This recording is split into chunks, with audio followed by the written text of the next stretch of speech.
মুসলমান ভাইরারে আমার ভালো করে বুঝবেন, তাহলে একজন মানুষের জীবনে যত বড় আনন্দই আসুক না কেন, আনন্দের কারণে মুসলিম নারী পুরুষ হাসি দিবে, পৃথিবীর মানুষ হাসি দেয়, কিন্তু মুসলমানের হাসি আর অন্যের হাসি কি এক সমান হবে? কারণ হলো, আমি ইসলামের ইদারার ভিতরে ঢুকেছি, এরিয়ার ভিতরে ঢুকেছি। ইসলাম আমাকে হাসি দিতেও নীতিমালা দিয়েছেন না, এইভাবে তোমাকে হাসি দেওয়ার অনুমতি নাই। আবার যদি কোনো কান্না আসে, দুঃখ বন্ধুরা আমার, বেদনা আসমান ছোঁয়া মুসিবত আমার মাথার উপরে চেপেছে, হিমালয়ের মতো বড় পর্বত আমার মাথার উপরে চেপে বসেছে, তাই আমার কান্না আসছে। কোনোভাবেই আমি আমার কান্না বন্ধ করতে পারতেছি না। ইসলাম আর শরীয়ত কান্নার অনুমতি দিয়েছে, তবে কান্না করতে গিয়ে বিলাপ করার অনুমতি কাউকে দেওয়া হয় না। স্পষ্ট পয়গম্বরের হাদিস বলে দেখেন, বিলখুসুস কারো আপনজনের ইন্তেকালের পরে ওই লোকটা যদি জানে যে আমার ইন্তেকালের পরে আমার আপনজন আমার লাশটাকে সামনে নিয়ে কান্না করবে, বিলাপ করবে, নানা রঙের কথা বলবে, তাহলে তার জন্য জরুরি হলো সে তার বন্ধুরা আমার ওয়ারিসানদেরকে, পরবর্তী প্রজন্মকে ওসিয়ত করে যাবে, আমার জন্য তোমরা এমনটি কান্না করতে পারবা না। কান্না করার অনুমতি আছে। কেউ যদি কারো আপনজন হারায়, বিশাল বড় মুসিবত, এই মুসিবতে কান্না করতেই পারেন। বিশ্বনবীজির মতো পয়গম্বর, পাহাড় বন্ধুরা আমার, ধৈর্যের পাহাড় আল্লাহ পাক যাকে দান করেছিলেন, সেই পয়গম্বরও তো তার সন্তানের ইন্তেকালে কান্না করেছেন না করেন নাই? বিশ্বনবীজির এক ছেলের নাম ইব্রাহিম, উনি যখন পৃথিবী থেকে বিদায় নিলেন, পয়গম্বর আলাইহিস সালাম বলতেছিলেন আর চোখ থেকে পানি ঝরাইতেছিলেন, ইন্না বিফিরাকিকা লামাহজুনুন ইয়া ইব্রাহিম, এ কলিজার টুকরা ইব্রাহিম, তোমার বিরহ বিচ্ছেদের বেদনায় আমার যে কত কষ্ট, কত দুঃখ। এই কথাগুলি বলে বলে পয়গম্বরের চোখের কর্নার দিয়ে মুক্তার জানার মতো পানির ফোঁটাগুলি পড়ছে। পয়গম্বরের সাহাবায়ে কেরাম বর্ণনা করেন, বিশ্ব নবীজির কপালে আর গালের মধ্যে যখন গরমের কারণেও যদি কখনো বন্ধুরা আমার পাসিনা বের হইতো, ঘাম বের হইতো, অথবা পয়গম্বরের চোখ মোবারক থেকে যখন কোনো একটা পানির ফোঁটা পয়গম্বরের গালে, কপালে কখনো যদি দেখা যেত, কেমন মনে হতো? মনে হইতো বন্ধুরা আমার, বিশ্ব নবীজির চোখে, মুখের ভিতরে, কপালের মধ্যে মুক্তার দানাগুলি এখন ছড়িয়ে ছিটিয়ে আছে।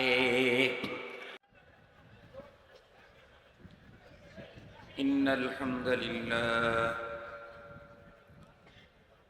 নাহমাদুহু ওয়া নাস্তাঈনুহু ওয়া নাস্তাগফিরুহু ওয়া নু'মিনু বিহি ওয়া নাতাওয়াক্কালু আলাইহি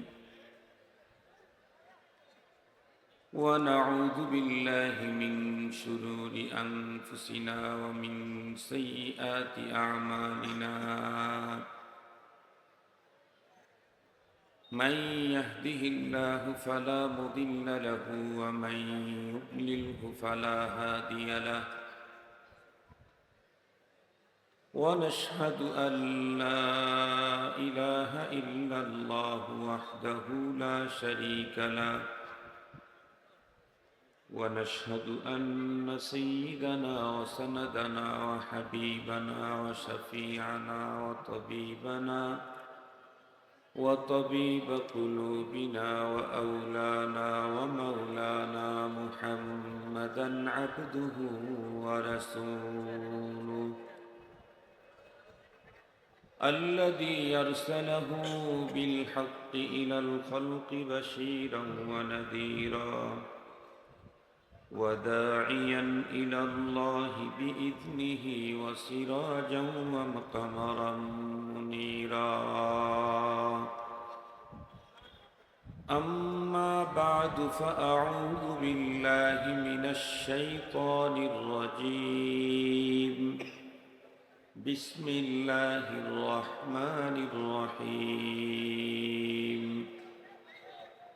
اليوم أكملت لكم دينكم وأتممت عليكم نعمتي ورضيت لكم الإسلام دينا.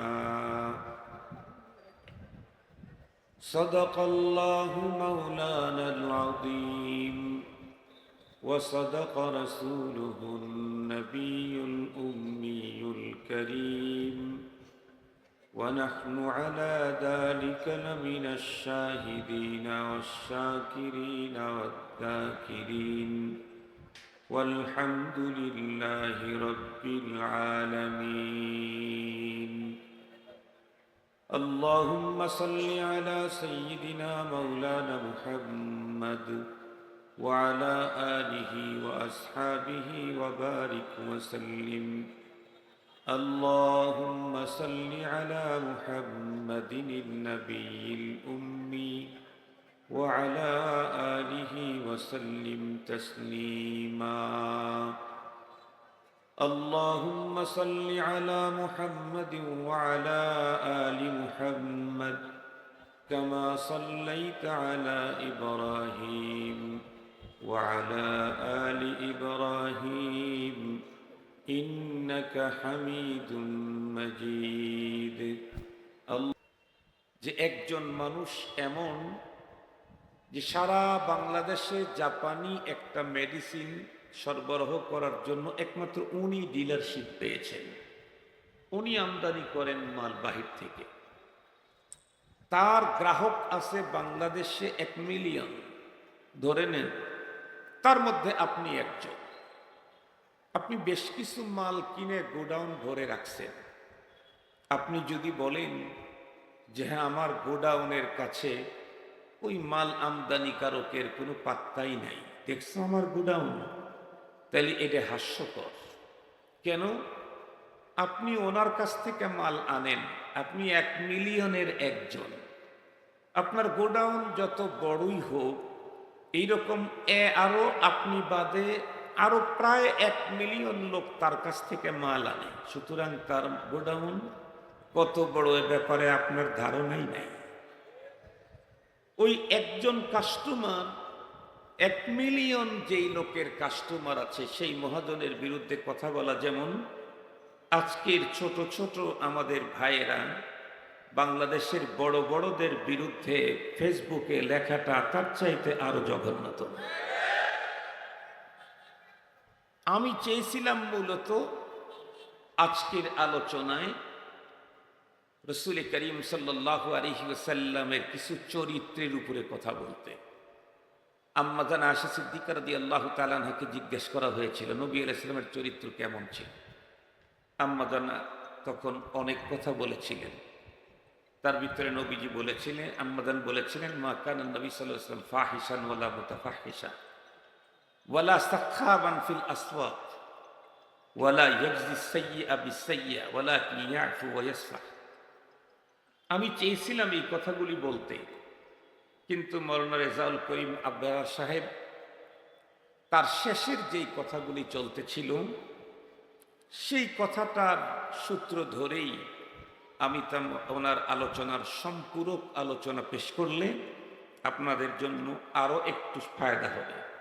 এজন্য আমি ওনার আলোচনার পরবর্তী আলোচনাটা আপনাদের খেদমতে পেশ করতে চাই। মুহতারাম হাজিরিন, আমি কোরআনে হাকিম থেকে একখানা সূরা, এই সূরার বড় একটা আয়াত, এর শেষের দিক থেকে কিছু অংশ পড়েছি। তার মানে পুরা আয়াত তো পড়ি নাই, একদম শেষের থেকেও পড়ি নাই, শেষের একটু আগ থেকে অল্প কিছু অংশ পড়েছি। এই অংশটুকুন সামনে নিয়েই আমার আজকের আলোচনা। এই অংশটুকুনে আল্লাহ তাআলা কি বলেছেন আবারও তেলাওয়াত করে আপনাদেরকে শুনাই। আল্লাহ তাআলা বলেন, আল-ইয়াওমা আকমালতু লাকুম দীনাকুম ওয়া আতমামতু আলাইকুম নি'মাতি ওয়া রাদিতু লাকুমুল ইসলাম দীনা। আল্লাহ পাক বলেন আল-ইয়াওম, আজকের এই দিন। কোন দিন একটু পরে বলি। আকমালতু লাকুম দীনাকুম, তোমাদের জন্য তোমাদের ধর্মকে পরিপূর্ণ করে দিলাম। ওয়া আতমামতু আলাইকুম নি'মাতি, আর আমার নিয়ামতটাকেও তোমাদের জন্য পূর্ণ করলাম। ওয়া রাদিতু লাকুমুল ইসলাম দীনা, একমাত্র ইসলামকেই দিন হিসাবে তোমাদের জন্য মনোনীত করলাম। এ হলো একেবারে সরল সহজ তর্জমা। তো আমরা এতটুকুন জানলাম, রব্বুল আলামিন একটা দিনের কথা উল্লেখ করে বললেন আজকের এই দিনে। সেই দিন কোন দিন? এখানে আকসার উলামা এবং তালাবা আর সাধারণ মানুষও আছেন, আলহামদুলিল্লাহ। সেই দিন হলো আমাদের বিশ্বনবী মুহাম্মদুর রাসূলুল্লাহ, একটু সবাই জবান খুলে পড়েন, সাল্লাল্লাহু আলাইহি ওয়াসাল্লাম, তার বিদায়ী হজ জুমাবার আরাফার দিনে, আরাফার মাঠে আসরের পরে এই আয়াতটা নাজিল হয়েছে। ওই দিনের কথা আল্লাহ তাআলা বলতেছেন যে আজকের এই দিনে আকমালতু লাকুম, তোমাদের জন্য পরিপূর্ণ করে দিলাম তোমাদের দিনকে। প্রশ্ন আসে, তাহলে অতীতের নবীদেরকে যে আল্লাহ দিন দিয়েছিলেন সেই দিন কি অপূর্ণ ছিল? না, পৃথিবীর কোন নবীকে আল্লাহ অপূর্ণ দিন দেন নাই। মনে রাখতে হবে একটা কথা, আদম আলাইহিস সালাম থেকে আমাদের নবী পর্যন্ত সমস্ত নবীদের দিন একটা, তার নাম, আর একটু জোরে বলেন, তার নাম ইসলাম। কোরআনে হাকিমে আল্লাহ তাআলা স্পষ্ট বলে দিয়েছেন, وَمَن يَبْتَغِ غَيْرَ الْإِسْلَامِ دِينًا فَلَن يُقْبَلَ مِنْهُ। ইসলাম ছাড়া অন্য কোনো দিন যদি কেউ অন্বেষণ করে তাহলে সেটি কখনো গ্রান্টেড না, গ্রহণযোগ্য না। রব আরো বলেন, ইন্নাদ-দীনা ইনদাল্লাহিল ইসলাম, নিঃসন্দেহে দিন আল্লাহর নিকটে একটাই, সেটি কি? কথা বলেন, সেটা কি? মনে রাখবেন, সমস্ত নবীদের দিন একটা, ইসলাম। তবে ওই দিনের সংবিধান এক রকমের ছিল না। এক এক নবীর দিনের সংবিধান ছিল এক এক রকমের, কিছুটা ভিন্নতা ছিল। দিনের সংবিধানকে শরীয়ত বলা হয়। দিনের ধর্মের সংবিধানকে কি বলে? শরীয়ত। সমস্ত নবীর দিন একটা, শরীয়ত কি একটা না ভিন্ন ভিন্ন? ভিন্ন ভিন্ন।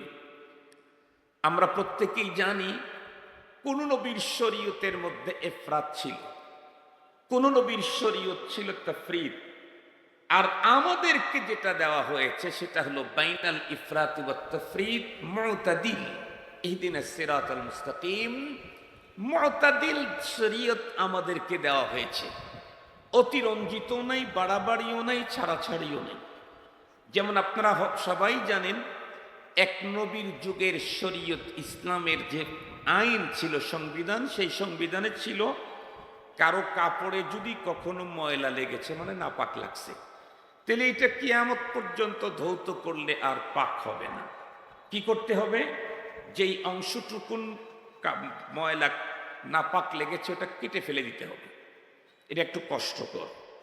আর এক নবীর শরীয়তে ছিল কি, কারো শরীরে যদি নাপাক লেগে থাকে তাহলে এটা ধুইতেই হবে না, এটা নিয়েই নামাজ কালাম চলবে। এটা বেশি শিথিল। ঠিক বললাম না? ঠিক বললাম। এখন একজনের ছোট বাচ্চার পায়খানা নিয়ে আসছে কাপড়ে, আর একজন মধ্যবয়সীর পায়খানা নিয়ে আসছে, আর একজন নিয়ে আসছে বড় বাচ্চা, একজন পেশাব, আর একজন গরুর পেশাব। এতগুলি লোক এক জায়গায় জামাতে সামিল হইলে তাহলে মজমুয়া গন্ধ হয়ে যাবে। ঠিক বললাম না? মজমুয়া আতর একটা আছে না, আপনারা কি কোনোদিন লাগাইছেন মজমুয়া আতর? আমার কাছে একটা ছিল, আমি একজনকে হাদিয়ে দিয়ে দিছি। এটা মজমুয়া গন্ধ হয়ে যাবে। আমি বলতে চাইতেছি যেটা, সেটা হলো নবীগণের দিন একটা ছিল, তবে দিনের সংবিধান ভিন্ন ভিন্ন ছিল। যেই সময়ের মানুষের জন্য যেই সংবিধান প্রযোজ্য, মানুষের জন্য আসান, মানুষের জন্য প্রয়োজন, রব্বুল আলামিন সেই সময়ের মানুষের জন্য সেই জাতীয় সংবিধান দিয়েছেন। কোন মানুষের জন্য ইফরাত দরকার ছিল, তাদেরকে ইফরাত দিয়েছেন। কোন মানুষের জন্য তাফরিদ প্রয়োজন ছিল, তাদেরকে তাফরিদ দিয়েছেন। আমাদেরকে যেটা দিয়েছেন সেটা বাইনাল ইফরাতি ওয়াত তাফরিদ, মুতাদিল। তবে রব্বে কারীম আমাদেরকে এই সংবিধান দিয়ে এ কথা স্পষ্ট বলে দিয়েছেন, ইন্নামা ইউরিদুকুমুল্লাহু বিকুমুল ইউসর ওয়ালা ইউরিদু বিকুমুল উসর। আমি যে সংবিধান তোমাদেরকে দিলাম, অতীতে যা দেওয়া হয়েছে সেগুলিও বান্দাদের দিকে লক্ষ্য করেই, লা ইউকাল্লিফুল্লাহু নাফসান ইল্লা উসআহা লাহা মা কাসাবাত ওয়া আলাইহা মাকতাসাবাত। বান্দাদের উদ্দিকে লক্ষ্য করেই রব্বে কারীম আমাদেরকে সংবিধান দিয়েছেন, আদম আলাইহিস সালাম থেকে শুরু করে আজ পর্যন্ত। আমার মূল কথা ছিল সমস্ত নবীগণের দিন একটা, তবে সমস্ত নবীগণের দিন অপূর্ণ ছিল না, সমস্ত নবীগণের দিন শরীয়ত পূর্ণ ছিল। আর আমাদেরকে যে দিন আর শরীয়ত দেওয়া হয়েছে এটা পূর্ণ না, এটা হলো পরিপূর্ণ। কথা বলেন, আমাদের দিন কি পূর্ণ না পরিপূর্ণ? পরিপূর্ণ। পূর্ণতার পরেও পূর্ণতার একটা অপশন থাকে, সেটা হলো পরিপূর্ণ। পরিপূর্ণতার পরে আর কোনো অপশন থাকে না। সঙ্গত কারণেই রব যখন বিদায়ী হজের ওই টাইমে এই আয়াত নাজিল করে পৃথিবীর মানুষকে জানায়া দিলেন, সিলগালা করে দিলেন যে এই আজ পর্যন্ত দিন পরিপূর্ণ করে দিলাম। সঙ্গত কারণেই এর ভিতরে নতুন কোনো কিতাব আর ঢোকার সুযোগ নাই, এরপরে নতুন কোনো শরীয়ত আসার সুযোগ নাই, এরপরে নতুন কোনো নবী আগমনের সুযোগ নাই, এরপরে নতুন আর রাসূল আগমনের সুযোগ নাই। কেন? আল-ইয়াউমা আকমালতু লাকুম, আজকের দিনে আমি পরিপূর্ণ করে দিলাম। পরিপূর্ণতার পরে যেটা আসবে ওটা এক্সেস, ওটা ওএসডি, ওটা কখনো ভিতরে ঢোকার কোনো সুযোগ নাই। সঙ্গত কারণেই আমার বিশ্বনবীজির পরে নতুন আর কোনো শরীয়ত আসবে না। পয়গম্বর একটা আসবেন, পুরাতন পয়গম্বর, উনি নতুন শরীয়ত আনতে পারবেন না। কেন? আকমালতু লাকুম দীনাকুম, পরিপূর্ণ করে দেওয়া হয়েছে। এরপরে আর কারোটা দরকার নাই, প্রয়োজন নাই, পারমিশনও নাই। পুরাতন নবী যদি আসতে হয়, পুরাতন নবীও যদি এখন আসতে হয় এই শরীয়তের অধীনে, নতুন কোন শরীয়ত নিয়ে মুসাইলামাতুল কাদ্দাব, আসওয়াদে আনাসি আর গোলাম আহমদ কাদিয়ানির ঢোকার জায়গাই না। এরা ডুববে কোথায়? জায়গা থাকলেই তো ডুববে। জায়গা আছে নাকি? জায়গা নাই।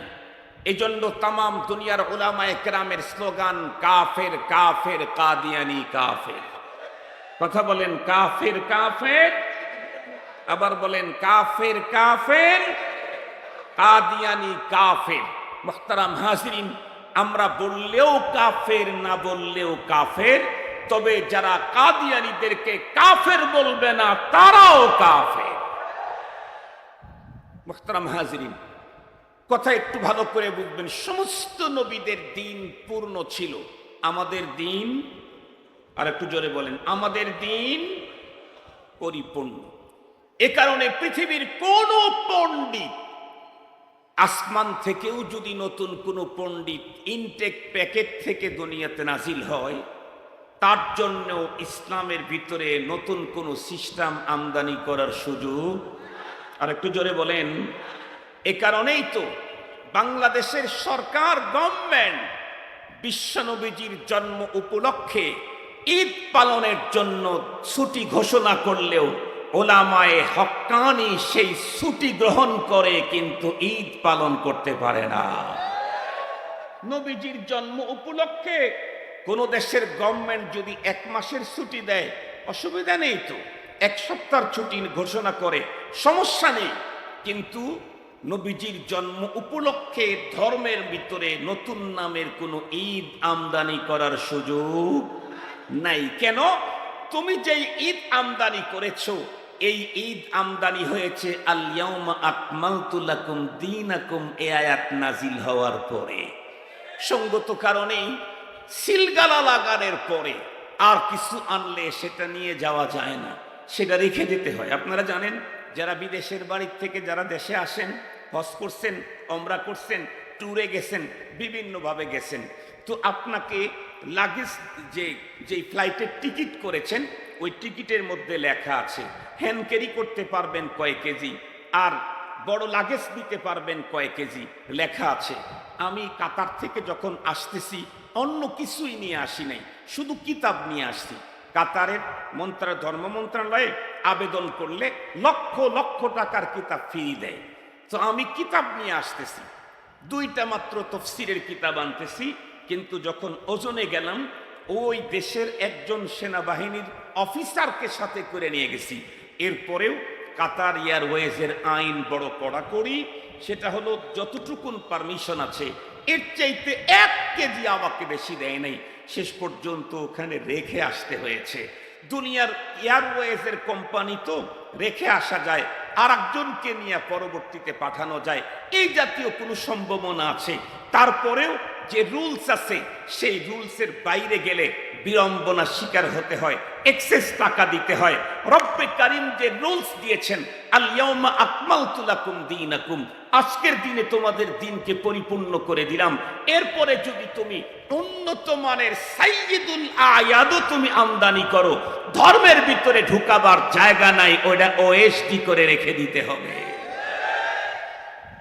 ওটা ওএসডি, এটা নিয়ে আসার কোনো সুযোগ নেই। মুহতারাম হাজিরিন, যেই কথাটা হযরত মাওলানা রেজাউল করিম আবরার সাহেব বলতেছিলেন, সেই কথার দিকে আমি এখন যাচ্ছি। উনি কি বললেন? যে আমাদের দিন, আমাদের ইসলাম এমনই একটা সংবিধান দিয়েছে যে এইখানে পৃথিবীর কারো কাছ থেকে কোনো রকমের কোনো কিছু ধার আনার প্রয়োজন, আর একটু জোরে বলেন প্রয়োজন। এদেশের মুসলমানদের মেধা মস্তিষ্ককে ধোলাই করতে সক্ষম হয়েছে। আজকেও বাংলাদেশের এক সেলিব্রিটি ব্যারিস্টারের একটা আর্টিকেল, একটা লেখা আমি পড়লাম আজকে যখন আসতেছি, মোবাইলে পড়লাম, নাম নাই বলি, কারণ মোবারক এ মাহফিলে নাম বলার কি দরকার আছে? কাম বললে, থিওরি বললে, আর ওই থিওরি যে বলবে সেখান থেকে আমরা বেঁচে থাকলেই তো হয়ে গেল। উনি বলতেছেন যে ওনার বাবা একটা অনেক বড় ধার্মিক মানুষ ছিলেন, এবং উনি লিখতেছেন, ওখানে লেখা আছে যে ওনার ফ্যামিলিতে প্রতিদিন 6 ওয়াক্ত নামাজ কন্টিনিউ করা হতো। 6 ওয়াক্ত মানে 5 ওয়াক্ত ফরজ নামাজ, এবং তাহাজ্জুদকেও নিয়মিত ওনারা পড়তেন। খুব ভালো করে বুঝবেন, তাই অবশ্যই অনেক ভালো মানুষ।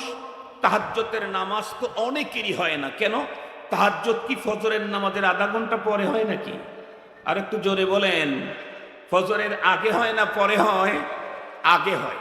তো এই নামাজ সবাই পড়তে পারে না, ফজর পড়াই কঠিন এখনকার মুসলমানদের জন্য।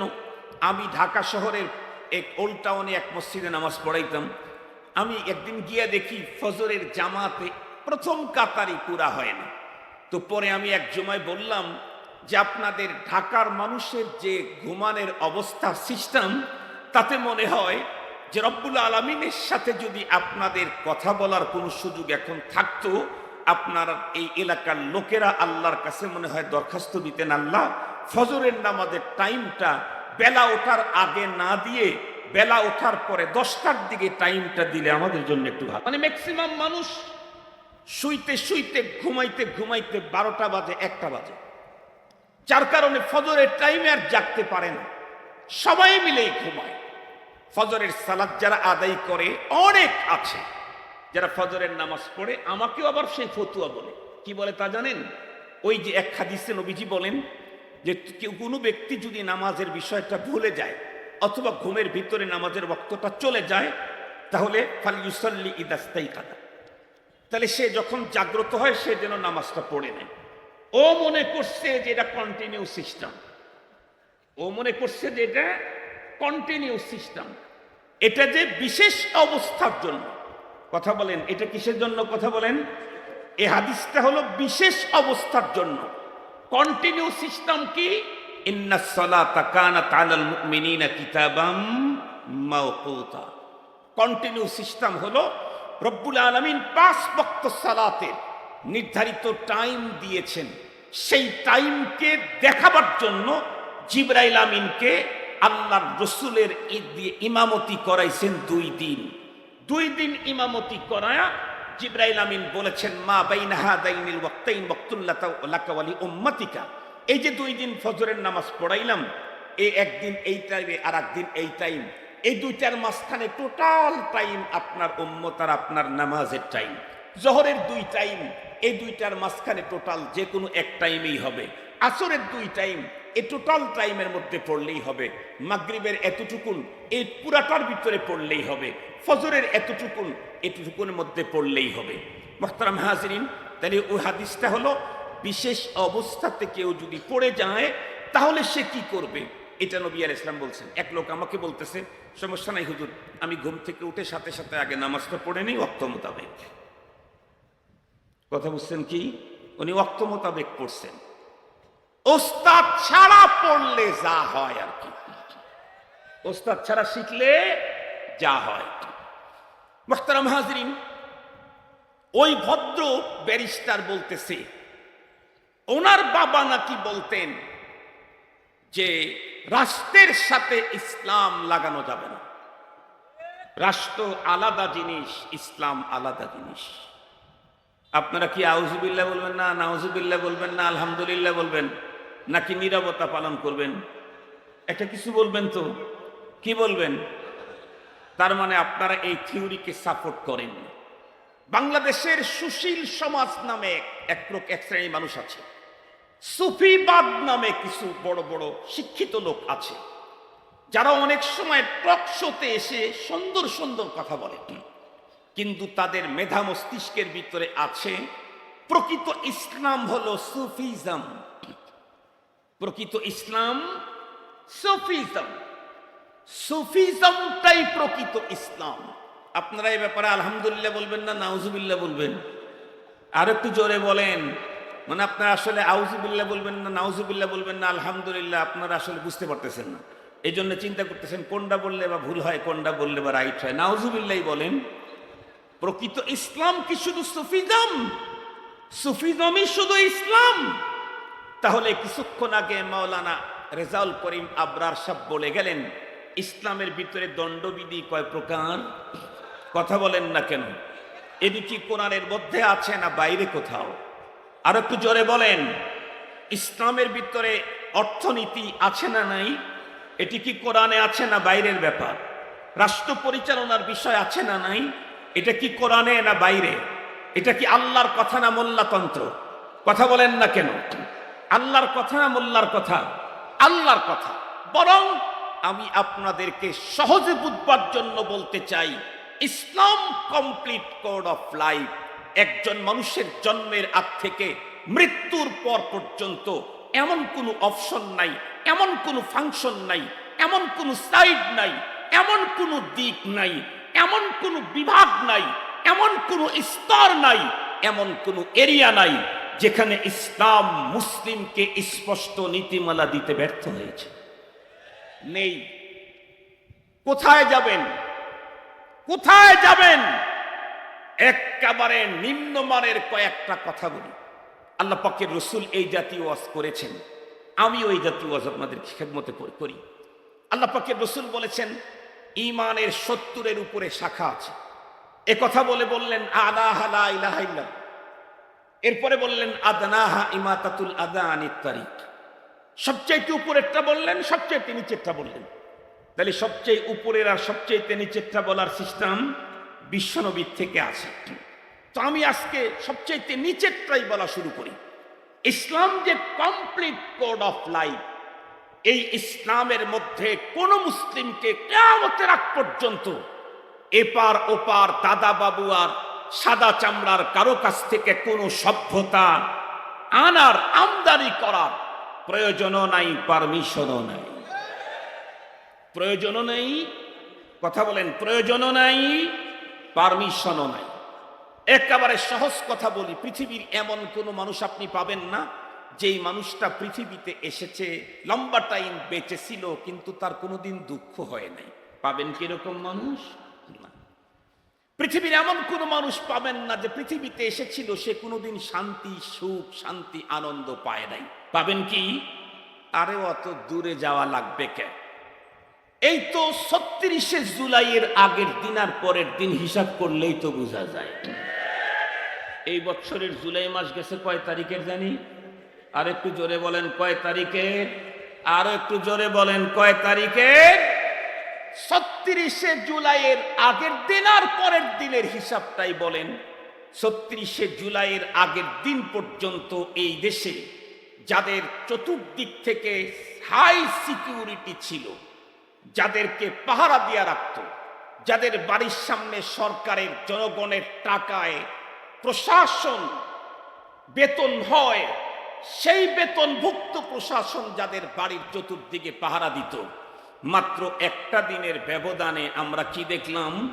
কেউ উড়াল দিয়ে গেল, কেউ আবার পালাইতে পালাইতে রাত্রি হওয়ার কারণে কোনো বেডশিট না পেয়ে কলা পাতা বিছায়া শুয়ে পড়লো, পরবর্তীতে খোদার মাইরে আক্রান্ত হয়ে নিচের পকেট হারায় ফেল। এরকম এই ঘটনা কি ঘটছে? আর একটু জোরে বলেন। ৩৬শে জুলাইয়ের আগের আর পরের ঘটনাটা আপনাদের খেদমতে বলতেছি। এগুলি মোল্লারা ঘটায় নাই। কথা বলেন না কেন? কারো পকেট চুরি করে না, নিচের ডাও না উপরের ডাও না, মোল্লারা এগুলা করে না। এগুলি হলো খোদার মাইরে ধরা পড়ছে। মাত্র কয়েকদিন আগেই তাদের ছিল হাই সিকিউরিটি, একদিন আগেই তাদের আস্ফালন ছিল আসমান ছোঁয়া। তারা তাদের বক্তব্যে যেন বুঝাইতে চাইতো যে রবও আমাদের সাথে মশওয়ারা করে কাজ করা লাগে। ভাবটা এরকম। এর চাইতে আর কঠিন শব্দ আমি ব্যবহার করতে পারবো না, তাই বললাম না, এতটুকুনি বললাম। মুহতারাম হাজিরিন, মাত্র কয়েক ঘন্টার ব্যবধানে সুখ না দুঃখ? হেসে হেসে গেলেন না কেঁদে কেঁদে গেলেন? আর একটু জোরে বলেন। হেসে হেসে যান নাই, কেঁদে কেঁদে গেছেন। মুহতারাম হাজিরিন, কেউ কাঁদার কারণে আমার আনন্দ আসে না, বরং কেউ যদি কাঁদে তাহলে আমি সেখান থেকে একটা সবক নিতে চাই। উনি কাঁদলেন কেন? আমি শুধু ওনার হাসিতে কান্নাতে আমি হাসবো না, এটা কোনো জ্ঞানী ব্যক্তির কাজ না। জ্ঞানী ব্যক্তির কাজ হলো ওনার কান্নাটা কেন, আমি যদি ওই কাজ করি ওই জাতীয় কান্না আমাকেও কাঁদতে হবে। লা তাবদীলা লিখালকিল্লাহ। সুন্নাতুল্লাহর কোনো পরিবর্তন নাই। এজন্য স্পষ্ট ভাষায় বলি, কয়েকদিন আগেও আপনাদের কুড়িগ্রামে এসে বলেছিলাম, এই পৃথিবীতে কেউ দম্ভ দেখাইতে নাই।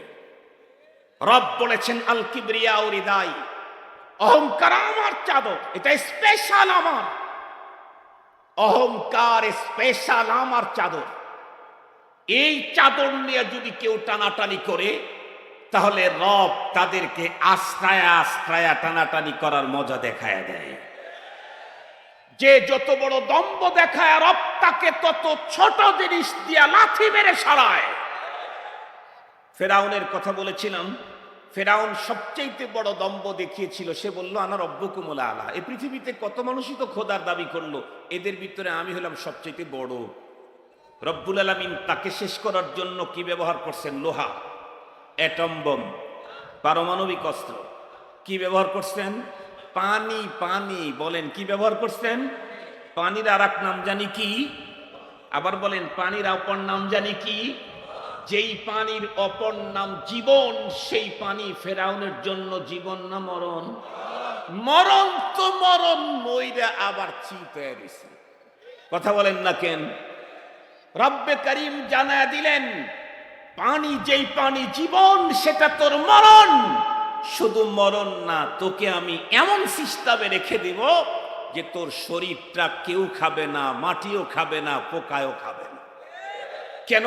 তোকে সুটকি করে রাখতে হবে যাতে এই পৃথিবীর কেউ আর আমার অহংকারের চাদর নিয়ে টানাটানি করার সাহস না করে। কিছুদিন পরে আরো একজন অহমিকা নিয়ে দাঁড়ালো, তার নাম নমরুদ।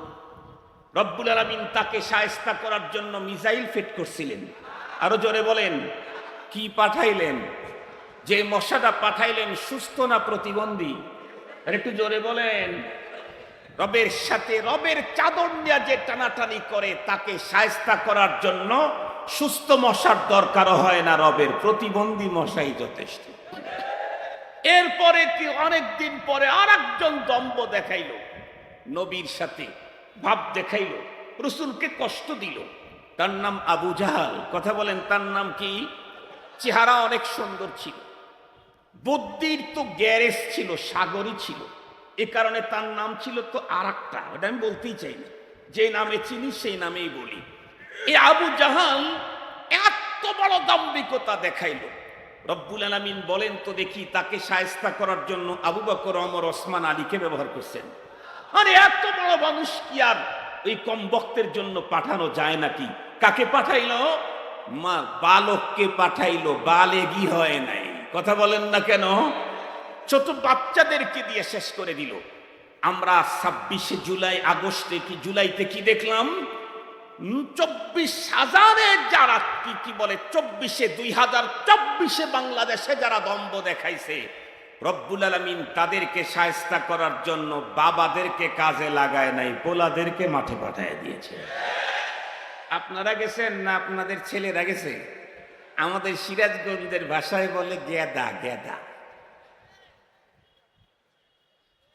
আমাদের সিরাজগঞ্জের ভাষায় কি বলে? ওই গেদা গেছে আর গেদি গেছে। গেদি মানে মেয়ে। আপনারা দেখলেন না, কোন মোল্লার মেয়ে যায় নাই, তাদের মেয়েরাই গেছে। কি বক্তব্য দিয়েছে? 1টা মারবা 10টা আসবো, 10টা মারবা 100টা আসবো, 100টা মারবা 1000টা আসবো।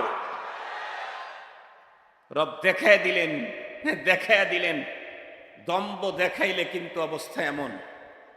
এখান থেকে আমাকে যেই সবকটা নিতে হবে, আপনাকে যে সবকটা নিতে হবে, সেটা হলো, আমিও যদি দম্ভ দেখাই, আমিও যদি অহংকার দেখাই, আমিও যদি কি বলে ওর নাম দখলদারিত্ব শুরু করি, আমিও যদি চাঁদাবাজি শুরু করি, আমিও যদি জুলুম করি, আমিও যদি অবিচার করি, ব্যভিচার করি, খুন করি, গুম করি, তাহলে পরবর্তী সময়ে আমাকে শায়েস্তা করার জন্য গেদারেও পাঠাইব না।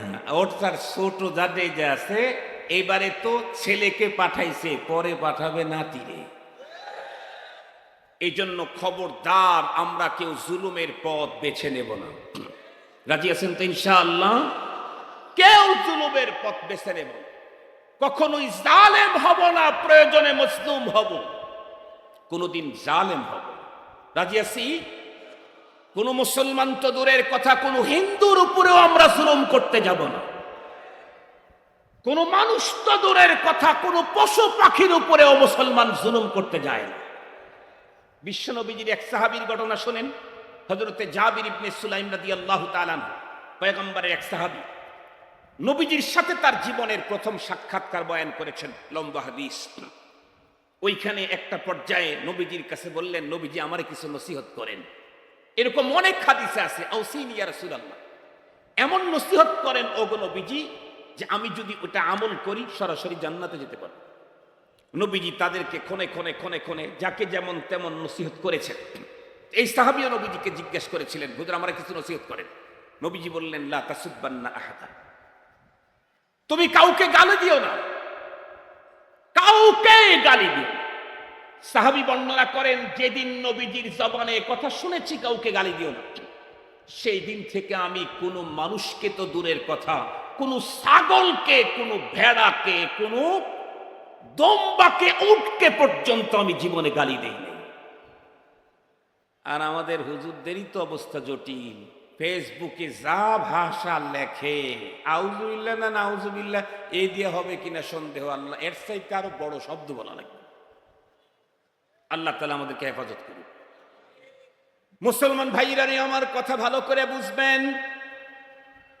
আমার আজকের আলোচনার মূল জিনিসটা মাওলানা আবরার সাহেব বলে গেছেন, ইসলাম হলো কমপ্লিট কোড অফ লাইফ। আল ইয়াউমা আকমালতু লাকুম দীনাকুম ওয়া আতমামতু আলাইকুম নি'মাতি ওয়া রাদিতু লাকুমুল ইসলাম দীনা।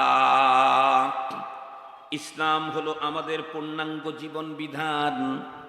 এমন পূর্ণাঙ্গ পৃথিবীতে একজন মানুষের জন্মের পূর্ব থেকে মৃত্যুর পর পর্যন্ত এমন কোনো অপশন ফাংশন, এমন কোনো দিক নাই যেখানে ইসলাম আমাকে স্পষ্ট নীতিমালা দেয় নাই। যেমনটি বলতেছিলাম, পৃথিবীর যত মানুষ পৃথিবীতে এসে কিছুদিন বন্ধুরা আমার দুনিয়াতে বসবাস করার সুযোগ পেয়েছে, এই রকমের প্রতিটি মানুষের জীবনে দুঃখ আছে, আনন্দ আছে, কষ্ট আছে, আরামও আছে। বন্ধুরা আমার, কোনো মানুষ দুঃখ পেলে, কষ্ট পেলে চোখ থেকে পানি আসে, কান্না এসে যায়। কোনো মানুষ সুখ পেলে, আনন্দ পেলে তখন বন্ধুরা আমার অজান্তেই হাসি চলে আসে। এই যে দুঃখ বেদনা পেলে কোনো মানুষ কান্না করবে, কান্না করতে গেলেও ইসলাম মুসলিমকে অপশন দিয়েছে। মুসলিম, তুমি যেহেতু মুসলিম, সঙ্গত কারণেই তুমি যেমন তেমন কান্না করতে পারো না। তোমার কান্নার উপরেও ইসলাম নীতিমালা দিয়েছে। অধিক আনন্দের কারণে তুমি আত্মহারা হয়ে যে আনন্দ করবে, হাসবে, হাসতেও তোমাকে ইসলাম নীতিমালা দিয়েছে। যেমন তেমন হাসি তুমি মুসলমানের দ্বারাই সম্ভব না। ইসলাম হাসার ব্যাপারে নীতিমালা দিয়েছে, ইসলাম কান্না করার ব্যাপারে নীতিমালা দিয়েছে। আপনি পড়ে দেখেন বন্ধুরা আমার, কিতাব পড়ে দেখেন, এই পৃথিবীতে যত মানুষ হাসি দেয় তামাম হাসিগুলি বন্ধুরা আমার তিন প্রকার। একটা হলো জেহেক, আর একটা হলো তাবাসসুম, আর একটা হলো কাহকাহা। একটা হলো জেহেক, মুস্কি হাসি, এই হাসিটা হলো সুন্নত। আর একটা হলো তাবাসসুম, একটা হলো তাবাসসুম, এটা বন্ধুরা আমার মুস্কি হাসি, এটা হলো সুন্নত। আর একটা হলো জেহেক, অল্প আওয়াজ হবে, এটা বন্ধুরা আমার জায়েজ। কিন্তু অট্টহাসি, কাহকাহা, ইসলাম কারো জন্য অট্টহাসির অনুমোদন দেয় নাই। আনন্দ তোমার যতই আকাশ ছোঁয়া হোক না কেন, তুমি আনন্দ করো, হাসি দাও, কিন্তু খবরদার অট্টহাসি দিও না, কাহকাহা করো না। বিলখুসুস মুসলিম নারী, তুমি তো কাহকাহা করতেই পারবে না। কাহকাহা তো এমন একটা হাসি, যেই হাসিটা যদি কোনো একজন মুসলমান নামাজরত অবস্থার ভিতরে দেয় তাহলে তার নামাজ থাকে না যায়। আরো একটু জোরে বলেন, নামাজ থাকে না যায়। শুধু কি নামাজ যায় না, ওর সঙ্গে আরো একটা যায়। কথা বলেন না ভাইজান? অট্টহাসি দিলে কি যায়? আরো জোরে বলেন, কি যায়? শুধু নামাজ যায় না, আর একটাও যায়। নামাজের আগে যেটা নিয়ে আসছিলেন সেটাও যায়। আশ্চর্য কথা, আমি এদিকে তাকাইলে, ওই দিকে তাকাইলে, কথা বললে, আমি গল্প করলে আমার শুধু নামাজ যায়, অজু যায় না। কিন্তু কহকহ হাসি দিলে, কথা বলেন না কেন ভাইজান? কহকহ হাসি দিলে, অট্টহাসি দিলে নামাজ তো যায় যায়, অজুও যায়।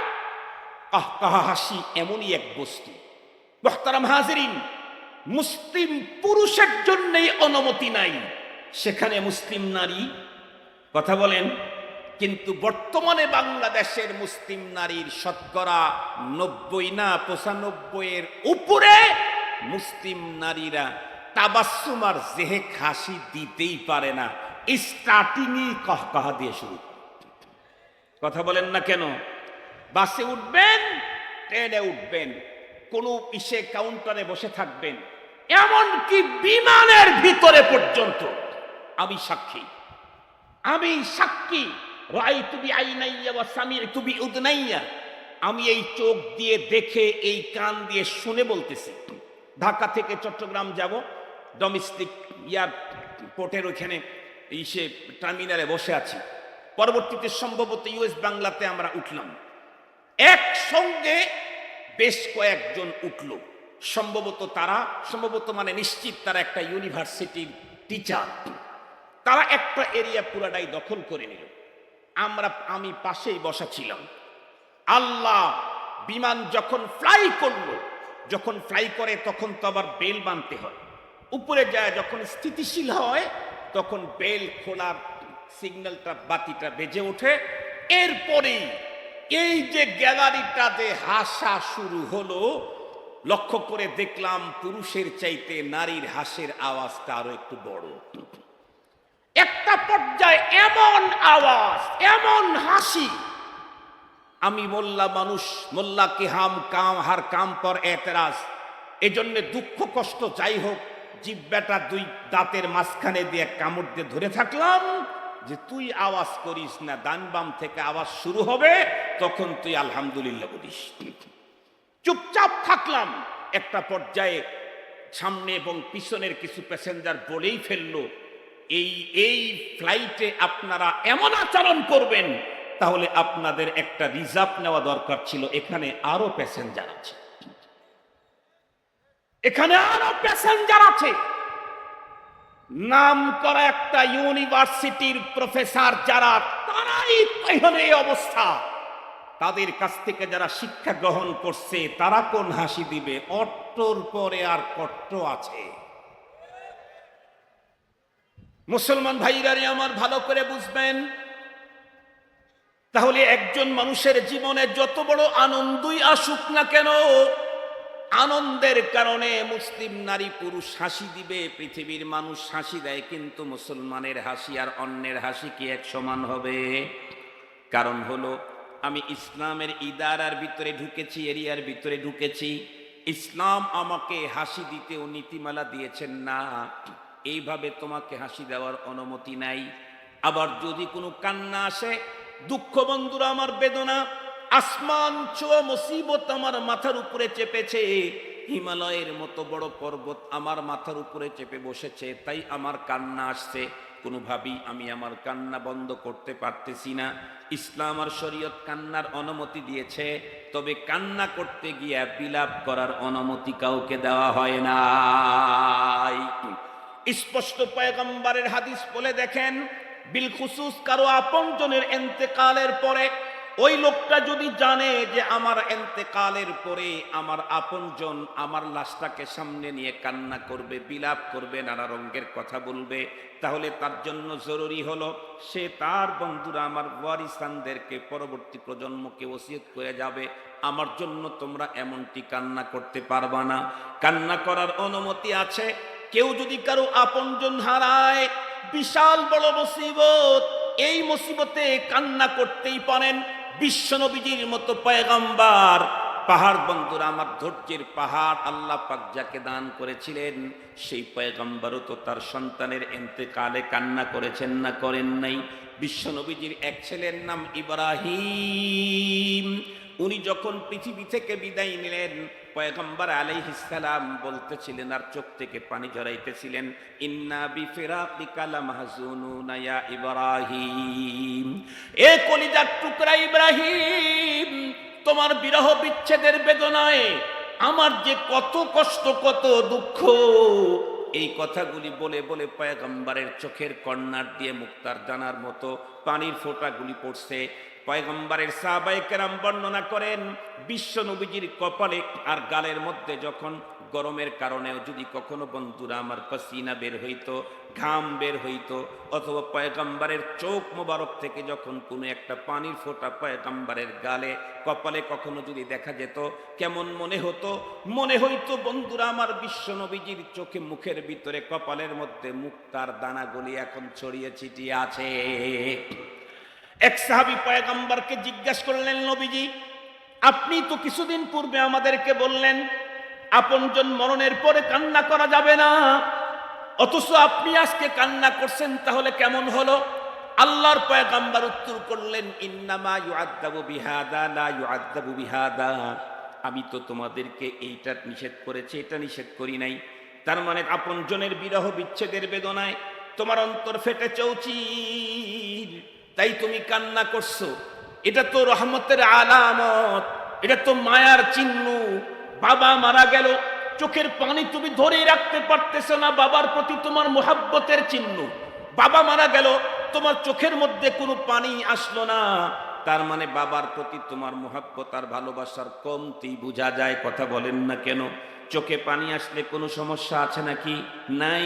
তবে জবান খুলে খুলে, বড় বড় আওয়াজ করে করে, জমিনের উপরে এইভাবে ওইভাবে পড়ে পড়ে, বুকের উপরে বড়ভাবে মেরে মেরে, এক কথা হলো বন্ধুরা আবার বিলাপ করার কোনো পদ্ধতি ইসলাম আর শরীয়ত কাউকে অনুমতি দেয় নাই। শুধু কি তাই, আমরা প্রতিটি মানুষই তো পথ চলি, ঘরের ভিতরে হোক, বাহিরে হোক, রাস্তায় হোক, হাইওয়ে হোক, ফিডার রোডে হোক, মানুষ তো চলতেই হয়। জমিনের ভিতরে আমি আপনি যখন পথ চলবো, সেখানেও কোরআন আমাকে স্পষ্ট নীতিমালা দিয়েছেন।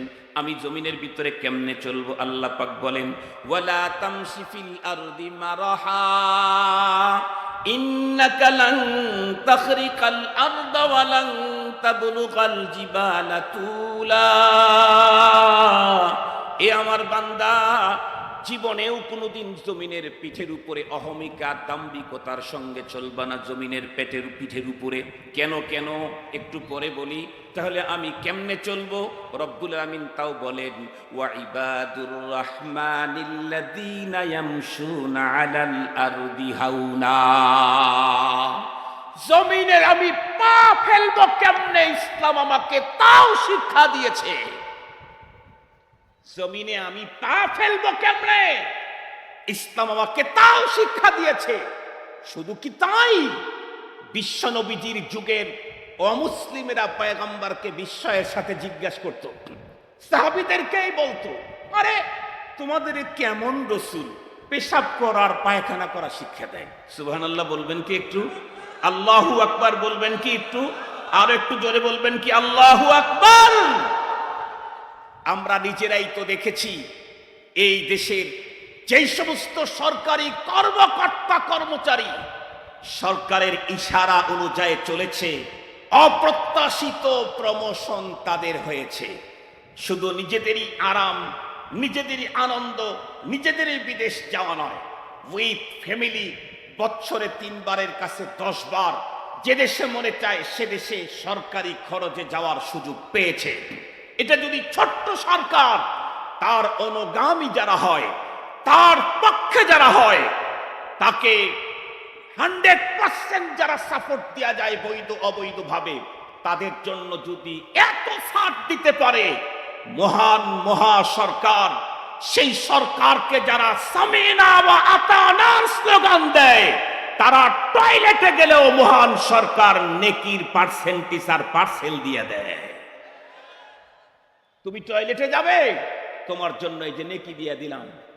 তুমি স্ত্রীর বিছানায় যাবে, সিস্টেমও দিলাম, নেকির প্যাকেটও দিলাম। সুবহানাল্লাহ বললেন না যে ভাইজান?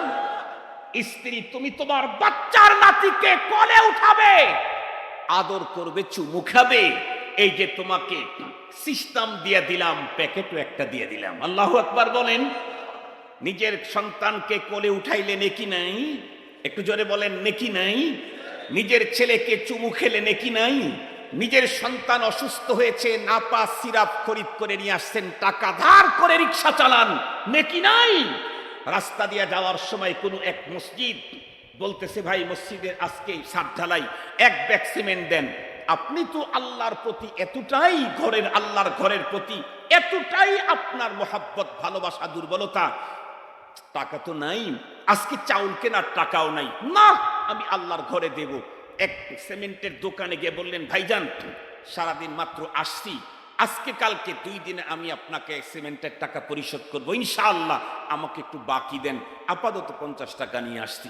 ওই আল্লাহর বান্দা দোকানদারও তো মুসলমান, চিন্তা করে আল্লাহর ঘরে সে দিবে, টাকা আমাকে কাল পরশু পরিশোধ করবে, আমি না দিলে আল্লাহর কাছে কি জবাব দেব? দিয়ে দেয়। আদ মুহাব্বতের সাথে আল্লাহর ঘরে দেই, কেন? অনেক অনেক অনেক নেকি। ও মুসলিম, মেন দিলাম, রড দিলাম, যেমন নেকি, প্রয়োজনের ক্ষেত্রে নিজের নাবালেগ শিশুর পিছনে অর্থ ব্যয় করা তার চাইতে কম নেকি নয়। ঋণ করে নাপা খরিদ করে নিয়ে আসছেন, বাচ্চা অসুস্থ, সেম নেকি। ঋণ করে বাচ্চার খাবার কিনে নিয়ে আসছেন, টাকা নাই, সেম নেকি। কথা হলো একটাই, মুসলমান। তাহলে ইসলাম এমনই একটা ধর্ম, যেই ধর্মের ভিতরে বাহির থেকে কোনো কিছু আমদানি করার প্রয়োজন, কথা বলেন প্রয়োজন, এত আস্তে আওয়াজে হবে না, জোরে বলেন প্রয়োজন, আরো জোরে বলেন প্রয়োজন। যেমন প্রয়োজন নাই তেমন পারমিশনও নাই। আল্লাহ পাকের পয়গম্বর স্পষ্ট বলে দিয়েছেন, কুল্লু মুহদাসাতিন বিদআহ, ইসলামের ভিতরে যে কোনো আমদানি এটা হলো বিদআ, ওয়া কুল্লু বিদআতিন দালালা ওয়া কুল্লু দালালাতিন ফিন্নার। মুসলমান ভাইরা রে আমার, বলতেছিলাম জমিনের উপরে কেমনে চলবো? রব্বুল আলামিন বলেন ওয়া ইবাদুর রহমানিল্লাযীনা ইয়ামশুনা আলাল আরদি হাওনা ওয়া ইযা খাতাবাহুমুল জাহিলুনা ক্বালু সালামা। মুমিন যারা হয় জমিনের উপরে মুআদ্দাবানা, বিনয়ের সাথে চলে। আপনারা শুনলে বড় বন্ধুরা আমার অবাক হবেন, আমাদের বুজুর্গদের ভিতরে বাংলাদেশেই এমনও বুজুর্গ আছে যে আল্লাহর বান্দা জমিনের ভিতরে চলতে গিয়ে ইসলামের দেওয়া পথ পদ্ধতির উপরে বন্ধুরা আমার মিয়া মিয়া আমল করতে গিয়ে যখন চলেন তখন মস্তকটাকে নিচের দিকে দিয়ে চলেন। কোরআন শরীফের ভিতরে আল্লাহ বলছেন কুল্লিল মুমিনিনা ইয়াগুদ্দু মিন আবসারিহিম ওয়া ইয়াহফাযু ফুরুজাহুম ওয়া কুল্লিল মুমিনাতি ইয়াগযুযনা মিন আবসারিহিন্না ওয়া ইয়াহফাযনা ফুরুজাহুম। অনেক বুজুর্গদেরকে আমি নিজের চোখে দেখেছি, সব সময় মাথা একটু বন্ধুরা আমার ঘাটটা নিচের দিকে দিয়ে চক্ষু নিম্নগামী করে পথগুলি চলতেন। চলতে চলতে চলতে চলতে একটা পর্যায়ে এখন আর উনি মাথা সোজা করে চলতেই পারেন না।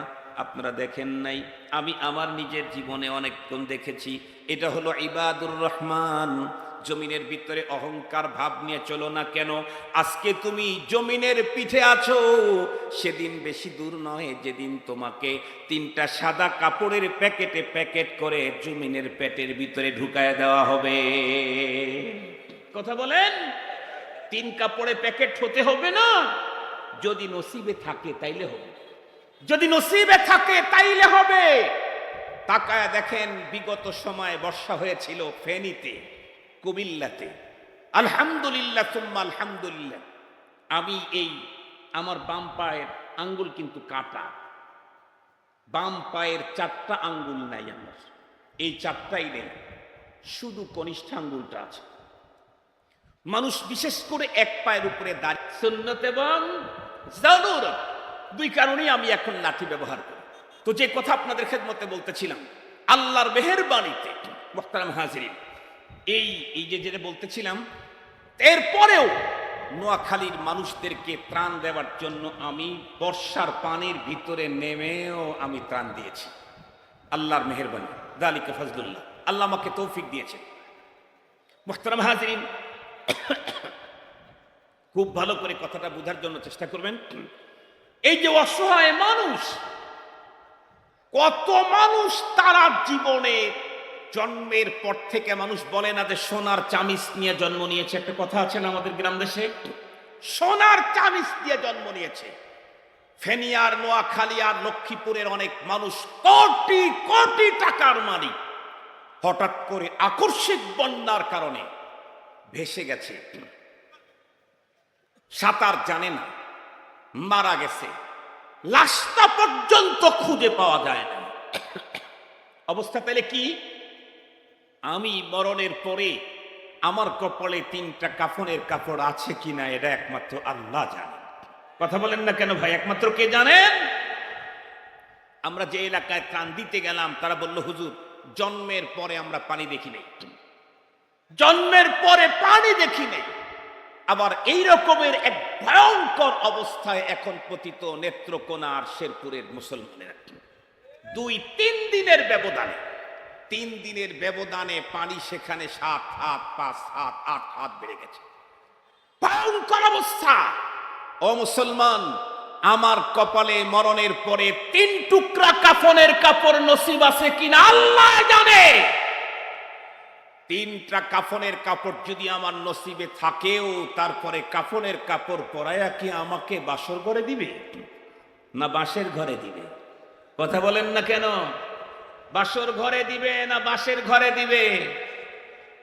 সারা জীবন শুধু বাসর ঘরের প্রথম রাত্রের ইতিহাস পড়লেন, কবরের প্রথম রাত্রের ইতিহাস কি পড়েছেন?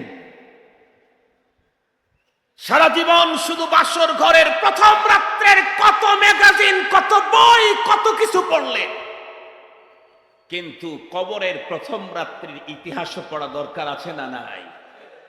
মুসলমান ভাইরারে আমার সহজ কথা বলতে চাই, জমিনের পিঠের উপরে আমি যদি জমিনের মালিকের অর্ডার মেনে চলি, জমিনের পেটে আমাকে ঢুকানোর সঙ্গে সঙ্গে জমিন আমার সঙ্গে মহাব্বত আর আকীদত আর ভালোবাসার সম্পর্ক গড়বে। শুধু কি তাই, যেই মানুষ যেই ফেরেশতা আমার জান কবজ করার জন্য আসবে, সেই ফেরেশতাও তো আমার সঙ্গে জান কবজ করার আগে রসিকতা গড়বে। আল্লাহর কোরআনে আল্লাহ নিজেই বলেন, ইন্নাল্লাযীনা ক্বালু রাব্বুনাল্লাহু সুম্মা ইসতাকামু তাতানাজ্জালু আলাইহিমুল মালায়েকা আল্লা তাখাফু ওয়া লা তাহজানু ওয়া আবশিরু বিল জান্নাতিল্লাতী কুনতুম তুআদুন। যেই ফেরেশতা আমাকে জান কবজ করার জন্য আসবে, সেই ফেরেশতাই জান কবজ করার আগে আমার সঙ্গে হৃদ্যতা বন্ধুত্ব করতে থাকবে। আমি যদি জমিনের উপরে পিঠের উপরে যদি আল্লাহর বিধান ইসলাম আর কোরআনকে মেনে চলি, এরপরে যখন আমাকে কবরের ভিতরে শোয়া দিবে জমিনের পেটে, জমিন তখনও আমাকে চাপ দিবে। তবে কেমন? আদরের প্রিয় বাচ্চাটাকে বাবা অনেক দিন পরে পেলে যেমন আদরের সঙ্গে চাপ দেয়, তেমন চাপ দিবে। আর যদি আমি জমিনের পেটের উপরে চলা অবস্থাতে কোরআন মানি নাই, আমার থিওরি যদি এইটা হয়, ইসলাম হলো মাদ্রাসায়, ইসলাম হলো মসজিদে, ইসলাম হলো খানকায়, ইসলাম হলো ঈদগাহ মাঠে, ইসলাম হলো পাঞ্জাবিতে, ইসলাম হলো কোরআন তেলাওয়াতে, ইসলাম হলো তাসবিহ তাহলিলে, এটা যদি আমি বলি, সব জায়গায় ইসলাম চলতে পারে না। রাষ্ট্রে ইসলাম চলতে পারে না, অর্থনীতিতে ইসলাম চলতে পারে না, সমাজ ব্যবস্থা ইসলামে চলতে পারে না, এই যদি হয় আমার আকীদা, তাহলে আমি মুসলিম কিনা আমার চাইতে ভালো বলতে পারবে একজন মুফতি সাহেব। আমার আকীদা যদি এই থাকে, রাষ্ট্রে ইসলাম চলতে পারে না, তাহলে আমি লক্ষ কালিমার জিকির করলেও মুমিন থাকার সম্ভাবনা নাই। রব্বুল আলামিন বলে দিলেন, আল ইয়াউমা আকমালতু লাকুম দীনাকুম ওয়া আতমামতু আলাইকুম নি'মাতি ওয়া রাদিতু লাকুমুল ইসলাম দীনা। আজকের এই দিনে আমি দিনটাকে পরিপূর্ণ করে দিলাম। এমন কোন অপশন ফাংশন নাই যেখানে আমার দিন, আমার কোরআন, আমার ইসলাম তোমাকে স্পষ্ট নীতিমালা দেয় নাই। সঙ্গত কারণে রাষ্ট্র চালাইতে হলে আমার কোরআন, আমার দিন দিয়েই চালাইতে হবে। আলহামদুলিল্লাহ বলেন। ব্যবসা চালাইতে হলে তিজারত দিন ভি দুনিয়া ভি, তিজারত দিন ভি দুনিয়া ভি। আত-তুজ্জার ইউহশারু ইয়াউমাল কিয়ামাতে ফুজ্জার। আর এক জায়গায় আছে বন্ধুরা আমার, আত-তাজিরুস সাদুকুল আমিন। দুই রকমের হাদিসই আছে। ব্যবসায়ী এক রকমের, এমন যারা ব্যবসাতে ইসলাম লাগায় নাই, তাদের হাসর হবে এক শ্রেণীর লোকের সাথে। আর যারা ব্যবসার ভিতরে ইসলাম মেনেই ব্যবসা করেছে, তাদের হাসর হবে পরপারে আল্লাহ পাকের বিশেষ বান্দাদের সাথে। কি বোঝা গেল? ব্যবসাতে ইসলাম আছে না নাই? ঐচ্ছিক না অবশ্য পালনীয়? কথা বলেন, ঐচ্ছিক না অবশ্য পালনীয়? অবশ্য পালনীয়। তা যদি না হয়, ব্যবসায় যদি ইসলাম বাদ দেই, তাহলে মাল ফুজ্জার। আর যে ব্যবসার ভিতরে ইসলাম থাকে, আত-তাজিরুস সাদুকুল আমিন, তাহলে সে তো সত্যবাদী আমানতদার ইসলাম ব্যবসায়ী। তার হাসর হবে নেককারদের সাথে, আল্লাহওয়ালাদের সাথে, বিশেষ শ্রেণীর মানুষের সাথে। বন্ধুরা আমার, রাজনীতিতে, রাষ্ট্র পরিচালনাতে আমি রাষ্ট্রপ্রধান। আর যদি রাষ্ট্র পরিচালনা হয় ইসলামের নীতিতে, তাহলে কি হবে? পরপারে বন্ধুরা আমার, হাসরের মাঠে যখন সূর্য একদম মানুষের মাথার কাছাকাছি চলে আসবে, সেই দিন শুধু একটা ছায়া ছাড়া আর কোনো ছায়াই পাওয়া যাবে না। সে ছায়া হলো আল্লাহ পাকের আরশের ছায়া। আল্লাহু আকবার বলেন, আল্লাহু আকবার। সেই দিন বন্ধুরা আমার, পানির একটা হাউস পাওয়া যাবে, আর কোনো হাউস পাওয়া যাবে না। সেই হাউসটা হলো হাউজে কাউসার। যেই কাউসারের নিয়ন্ত্রণ আমার পয়গম্বরের হাতে। ইন্না আতাইনাকাল কাউসার। ও বন্ধুরা আমার, সেই দিন আল্লাহ পাকের আরশের ছায়া ছাড়া কোনো ছায়া নাই। অথচ ওই দিন রব্বুল আলামিন যাদেরকে আপন ভেবে ডেকে তার আরশের ছায়া তলে জায়গা করে দিবেন, তার ভিতরে হলো ওই বন্ধুরা আমার শাসক, যে রাষ্ট্রীয় ক্ষমতায় বসে ইসলামের আইন দিয়ে রাষ্ট্র চালাইল। আল্লাহু আকবার বলেন। ইসলাম কি রাষ্ট্রীয় পর্যায়ে চলে না? ইসলাম শুধু খানকায়, ইসলাম শুধু মাদ্রাসার মসজিদে। ইসলাম আমি যেখানে ইসলাম, আমি যেখানে ইসলাম, আমি অষ্টমে যাব, ইসলাম আমাকে নীতিমালা দিয়েছে। আমি পানি পান করতে যাব, ইসলাম আমাকে নীতিমালা দিয়েছে। আমি জোরে হাসি দেব, হাসি, ইসলাম আমাকে নীতিমালা দিয়েছে। কথা বলেন, হাসি দেওয়ার নীতিমালা ইসলামে নাই? হাসি দেব, ইসলাম আমাকে নীতিমালা দিয়েছে। আমি কাশি দেব, ইসলাম আমাকে নীতিমালা দিয়েছে। আমি হাসবো, ইসলাম আমাকে নীতিমালা দিয়েছে। আমি কান্না করব, ইসলাম আমাকে নীতিমালা দিয়েছে। আলহামদুলিল্লাহ, আমরাই তো ওই দিন পেয়েছি যেই দিনটা হলো পরিপূর্ণ, বাইরের কোনো কিছু আনার প্রয়োজনও নাই, পারমিশনও, আর একটু জোরে বলেন, প্রয়োজনও নাই, পারমিশনও। সব যদি আমরা মেড ইন আরশ, আল্লাহ পাকের আরশ থেকে যা সাপ্লাই দিয়েছে, এগুলি যদি আমরা এখানে বাস্তবায়ন করি, তাহলে আমাদেরকে ঋণ দেবেন কে? আল্লাহ। কথা বলেন না কেন? আমেরিকার মাল আনলে আমেরিকা সাহায্য দেয়, চায়নার মাল আনলে চায়না সাহায্য দেয়। কোরআনের আইন যদি আমরা মানি, সাহায্য করবেন কে? মুহতারাম হাজিরিন, আল্লাহ পাক আমাদের সকলকে আলোচিত কথা বুঝা, এর উপরে আমল করার তৌফিক দান করুক। ওয়া আখিরু দাওয়ানা আনিল হামদুলিল্লাহি রাব্বিল আলামিন। আসসালামু আলাইকুম ওয়া রাহমাতুল্লাহি ওয়া বারাকাতুহু।